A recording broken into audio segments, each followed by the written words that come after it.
Good afternoon. I'm Ellen Dornan. I'm the New Mexico coordinator for National History Day in New Mexico. And welcome back to school, everyone. I hope it is a wonderful year for all of you. And it is the beginning of the National History Day year as well. Sorry for the technical difficulties this afternoon. I hope this webinar ends up finding its audience. But we're here to talk about the theme for 2020. It's a brand new theme, never been done before. And this year, the theme is, drumroll please, breaking barriers in history. So, what does that mean when students go to explore the theme? So first of all, let's just start. I can't do my PowerPoint, so I'm going to walk myself through it anyway. Let's start by talking about the process of National History Day. So the way that students start working on a History Day project is by thinking about the theme, which is what we're doing today. The next part is students pick a topic, and we'll get to that a little bit later. They do some secondary source research to get an overview of their topic and maybe narrow it down further. And then they do a primary source research to support their thesis, to support the arguments in their thesis. Finally, when everything is all put together, they can start their project and start building out their exhibit or their performance or documentary or what have you. This year, the website category will be a little bit different. It sounds like there's going to be an announcement coming out about that in November. So make sure students and teachers make sure that you really get a sense of what your topic is and what your thesis is, how it ties into the theme before you choose a category. You can choose group or individual to start with, though. So, why use a theme? Well, a theme provides central focus every year. So it allows a sort of a level playing field, a measuring stick, a way of focusing information, and a way of helping students make connections across history. So the purpose of a History Day project is to say, what was going on in the world? Here's my topic, what happened, and then here's how it changed the world, and this is why the world is different now. So, for example, if you're looking at the Buffalo Soldiers on the frontier, who you could say they broke barriers by becoming some of the first integrated military. They broke barriers by with cross-cultural relationships. They broke barriers with their heroism and their daring do. So that lens of breaking barriers gives students a way to make a lot of connections. So let's go to the definition of barrier. And I know you can't see my screen, so I'll read it. Merriam-Webster says a barrier is something material that blocks or is intended to block passage. Something material, I suppose, meaning something physical or something significant. Dictionary.com has a definition that I sort of like. A circumstance or obstacle that keeps people or things apart or prevents communication or progress. So I think a lot of examples of breaking barriers in history might fall into that second definition of keeping people or things apart. And you can think about language barriers or cultural barriers. Prevents communication or progress. So that could be physical barriers, but it could be societal barriers.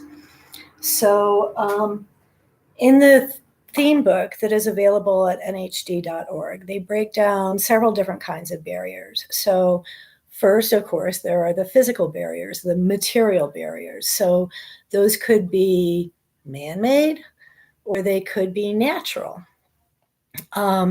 Second kind of borders are theoretical borders. So you have a number of maps um, up behind me that show divisions according to different theoretical constructs. So native languages or political boundaries or topography. Um, so, so those are theoretical borders. Ideological borders could be, theoretical barriers. Ideological barriers could be things that come up in society, things that people do or believe that prevents them, and going back to the definition, that prevents communication or progress. So an ideological barrier could be saying, well, you can't do this because you are an X. And the ideological barriers and the theoretical barriers and the physical barriers also give way to a fourth category, which is it's just never been done before. Nobody's ever gone there. Nobody's ever done that. You can't do it. And so the people who break the barriers are people who were firsts in a lot of field. And with a lot of stories in history, things are not always so simple and straightforward. So you can have a lot of the different kinds of barriers in a single story. So for example, when we're looking at New Mexico history with your physical barriers, we can think about forts, and later on we're going to be having a webinar on breaking barriers in southern New Mexico, where they're going to be talking about some of the forts and some of the different activity that went on. It could also be internment camps. So they could be barriers that are keeping people out. They could be barriers that are keeping people in. And these are the physical barriers that we have built for some reason. So if you're doing one of those as a project, you have to explain why, what was going on at the time that made people need to build, say, a Japanese internment camp, and what happened, and then what was the impact of those internment camps. And with that story, although it's mostly about a physical barrier, it could also be about cultural barriers because of cultural misunderstandings between Japanese Americans and, say, Anglo Americans. So, so you might be exploring different kinds of barriers in a single topic.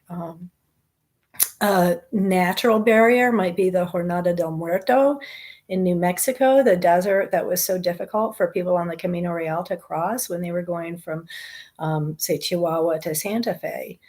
But there were also theoretical barriers in there in terms of where they were passing out of one province and where they're passing into another. And as possession of that route changed over centuries, those are theoretical barriers changing on the natural barrier. So another kind of physical barrier that you might consider are medical barriers. So a medical barrier could be a vaccine, it could be contraception, it could be sanitization, washing your hands.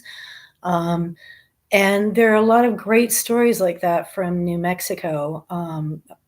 Of course, New Mexico was famous, Albuquerque was famous for being a haven for tuberculosis patients. So that's a kind of barrier, preventing tuberculosis infection or curing tuberculosis or vaccinating against tuberculosis.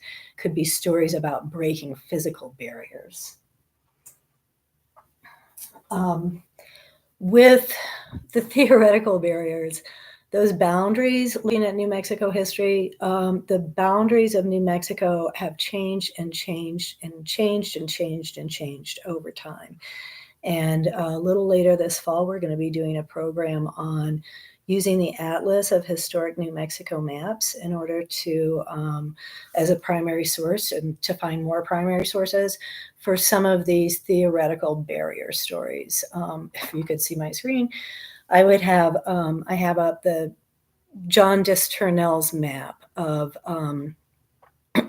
Mexico, showing New Mexico, that is available at the Atlas of Historic New Mexico Maps.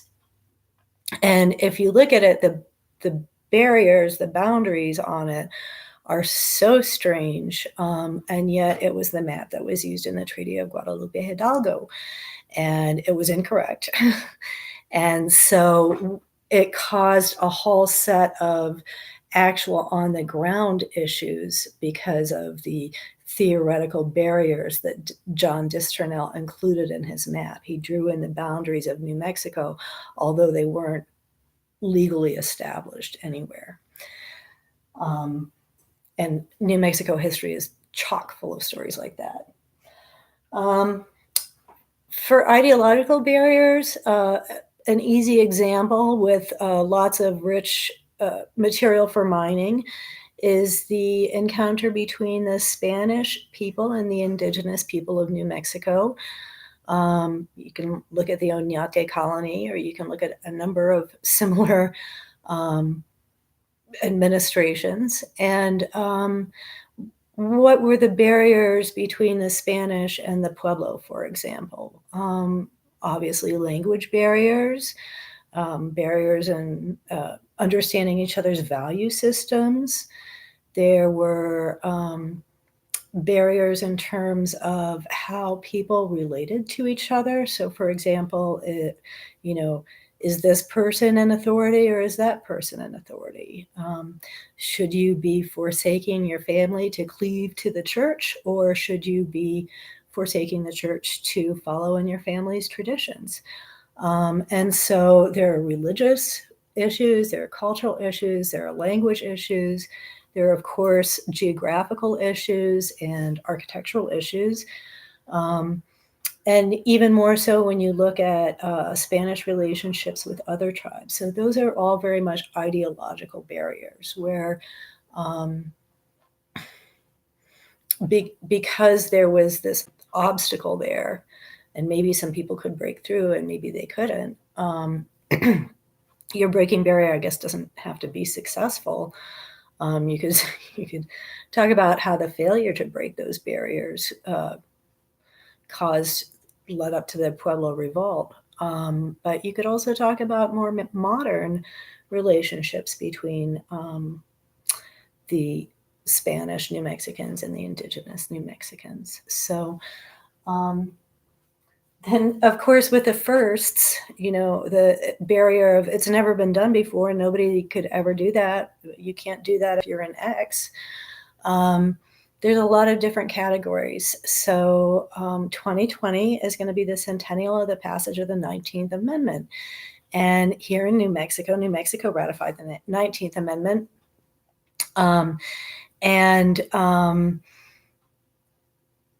Here in New Mexico, a lot of the efforts were led by Adelina Otero Warren, also known as Nina Otero or Nina Otero Warren. And she was a suffragist who was the first Latina to run for Congress. She was very active in politics throughout her life. So she's a first. She's a first on many levels. She broke through barriers in enabling suffrage in New Mexico. She broke through racial barriers. She broke through gender barriers.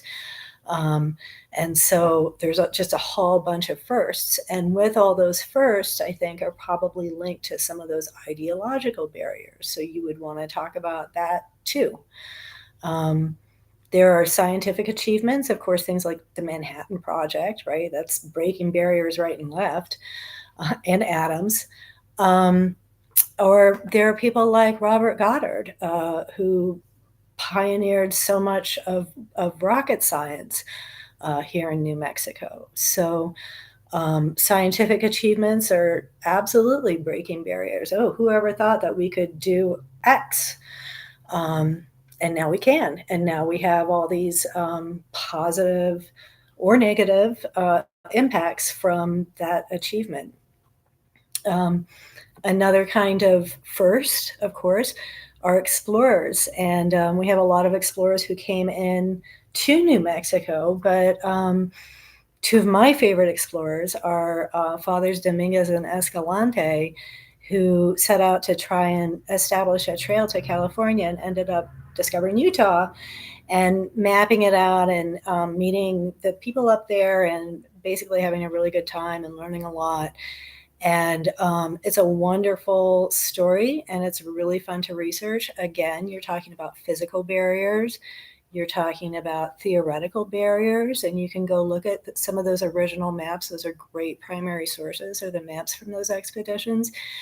And you can look at firsts. No one's ever done this before. So that's a really fun topic. But any explorer at any time in history would also be an example of somebody who is breaking a barrier in history. So when you go to tie in your topic to a theme, you have to answer a few questions. You have to say, why did things happen the way that they did? When they did? Where they did? What was going on? How did the world give rise to this event or this discovery or this exploration?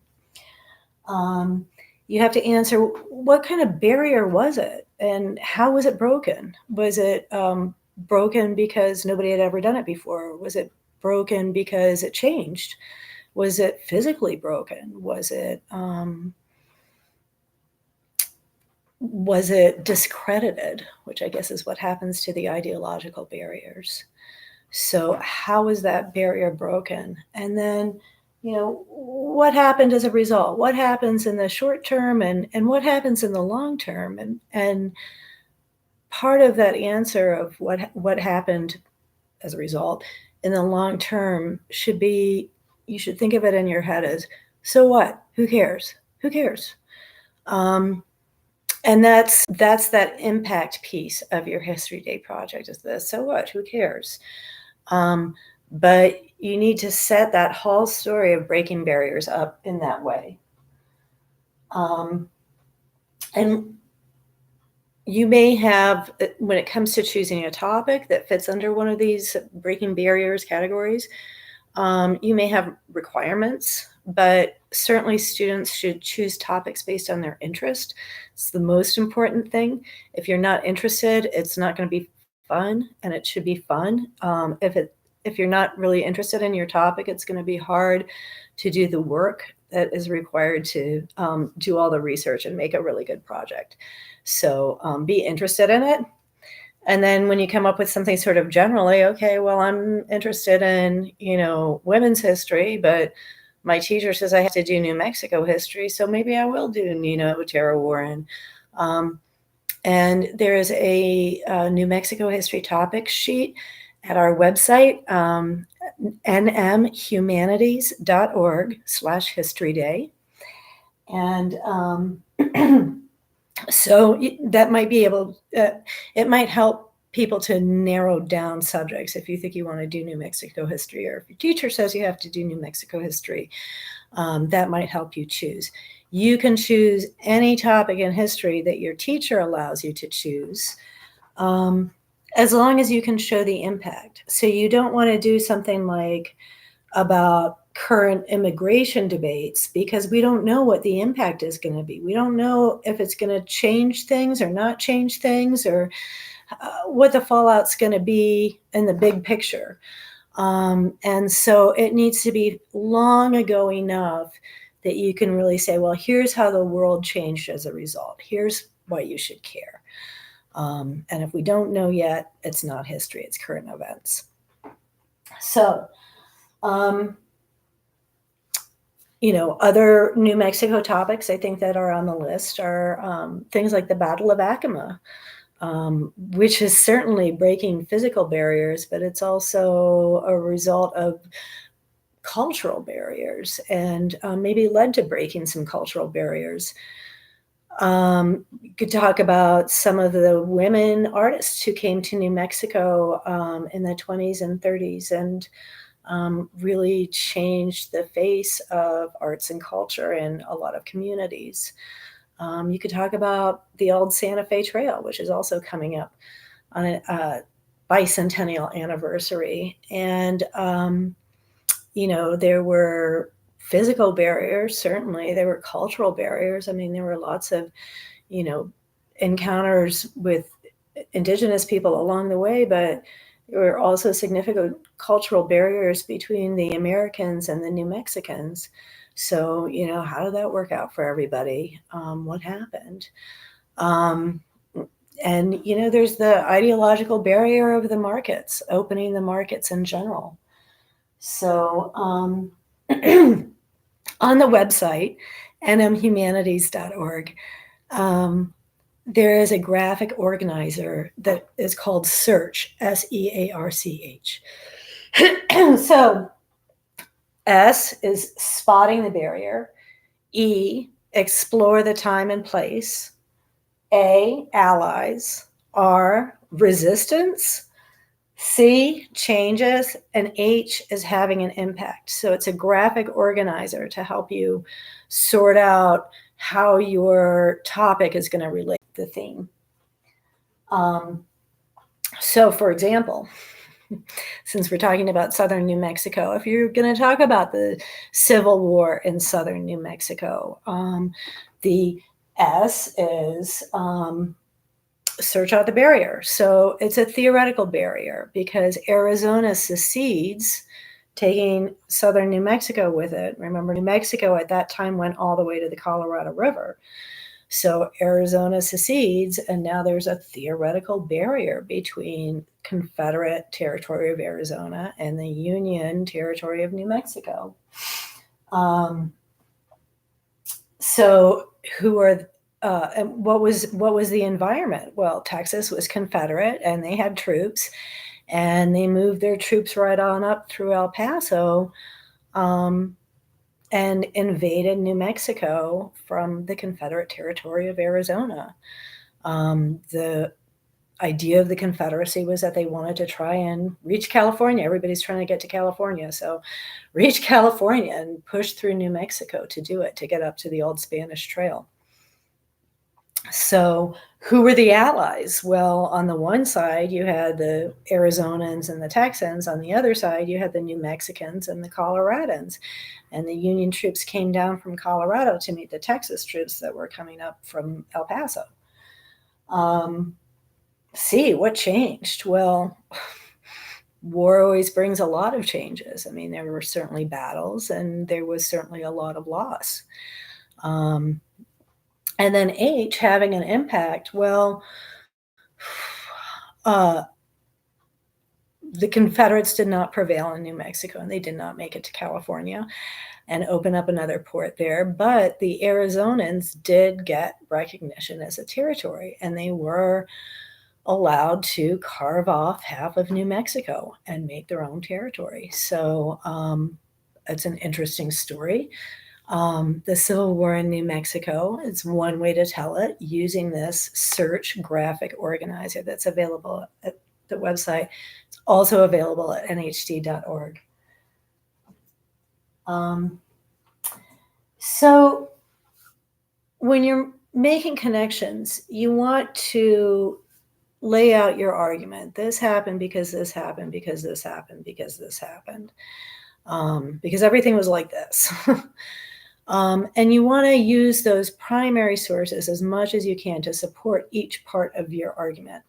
So if, for example, you say, back in the day, back in the 18th century, and before that, the Spanish government really restricted trade and communication outside of the provinces of New Spain. And so New Mexicans were utterly prohibited from having any kind of commerce with other nations. And for a long time, France was on the other side of the border, and then eventually America was on the other side of the border.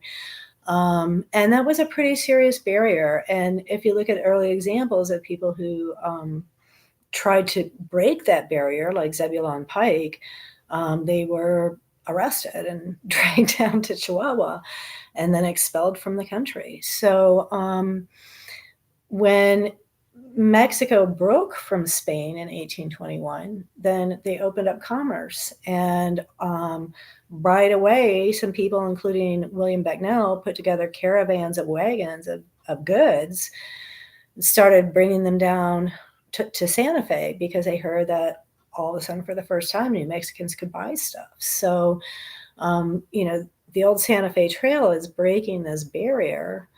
And then, the trade goes on, it goes through, it goes down to Chihuahua.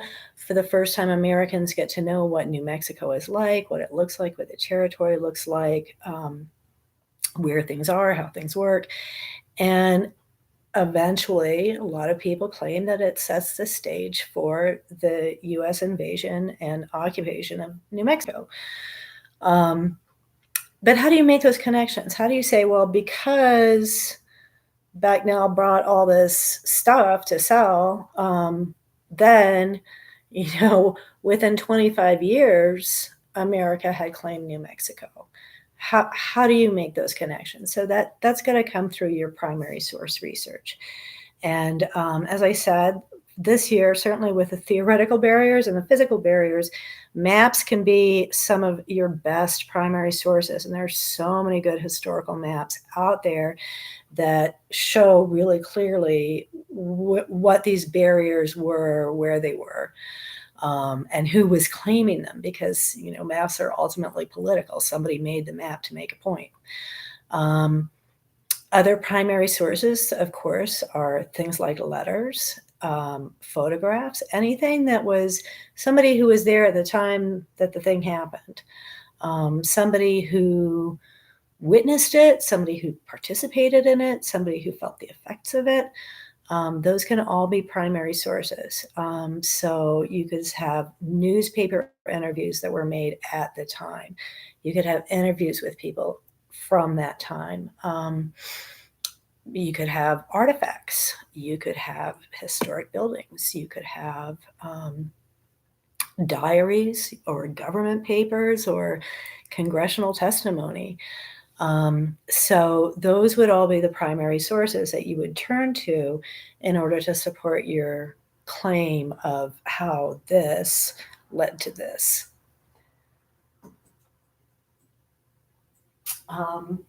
One thing to remember with primary sources is that primary sources reflect the attitudes and norms of the time in which they were made. And so they may really feel terrible to the modern sensibilities. They may come off as incredibly racist. They could come off as incredibly sexist. Some of the images might be really disturbing, and be sure that if you can, or if you need to use those sources in your project, be sure to put it all into context. So it's clear that these primary sources are reflecting the attitudes, and this is your ideological barriers, are reflecting the attitudes that were preventing communication or progress at that time. And that's why they needed to be changed by giving women the vote, or freeing the Japanese from the internment camps, or establishing equal rights for people. Just keep that in mind when you're using your primary sources. There are a ton of resources out there for NHD students and for NHD teachers.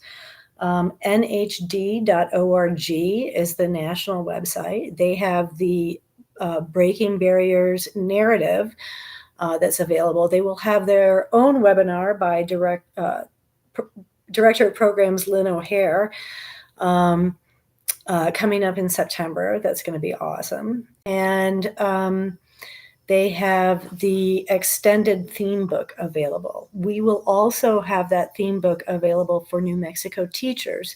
So if you would like an NHD 2020 theme book, or a NHD 2020 Her Story book about women's history in America, please contact me at the New Mexico Humanities Council. You can email me at historyday@nmhumanities.org.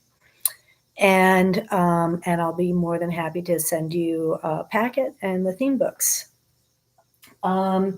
We will be doing things on YouTube if I can figure out how to make it work a little better than this. All through the fall, we have a number of programs lined up. So subscribe to our channel so you'll know when there's a new event coming up or when we have a new video posted. There are NHD affiliates in every state, everywhere. So don't feel bad about stealing stuff from Minnesota or Colorado or Texas or California. They all have really amazing programs. You can look around the country and see what kind of different materials people are sharing out and use what you find useful. You can contact your regional coordinators. We are in the process right now of hiring a new Southern regional coordinator. But the coordinators for the other parts of the state are listed at our website, which again is nmhumanities.org/History Day. And those regional coordinators are teachers, and they are awesome, and they are so willing to help out. And so don't feel bad about reaching out if you need specific help, or if you would like a classroom visit, or if you're interested in finding out when the next professional development event or library day event will be in your area. Reach out to me. Reach out, the state coordinator. Reach out to me. I am also happy to give you as much information as I can. And to support you in your classroom or with your project. Again, my email is Ellen or historyday@nmhumanities.org. And always reach out to librarians. Librarians are amazing superheroes and they know so much. And even if it's not a library in your town, you can write a little email or you can pick up the phone. Don't ask a librarian, what can you tell me about Juan de Oñate?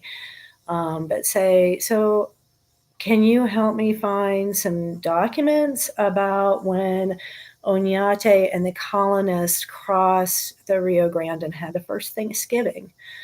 And a librarian can help you do that and retrieve them. And if you know even better, if you know really specifically what you need, like you're using something like the Rocky Mountain Online Archive, you can say, hey, I located this material and I would really like to see if I could get a digital copy of it because I live in Alamogordo. And the librarians can help you out with that. So never forget about what important resources the librarians are. And then just a final word about professional development. We are having a wonderful professional development workshop in Albuquerque on September 28th. It's a Saturday. We will pay for your travel and lodging to come to Albuquerque and stay on Friday night so you can do this amazing workshop with Lynn O'Hare. So we're super excited to have Lynn come out, and we're really looking forward to the programs that we're going to have that day.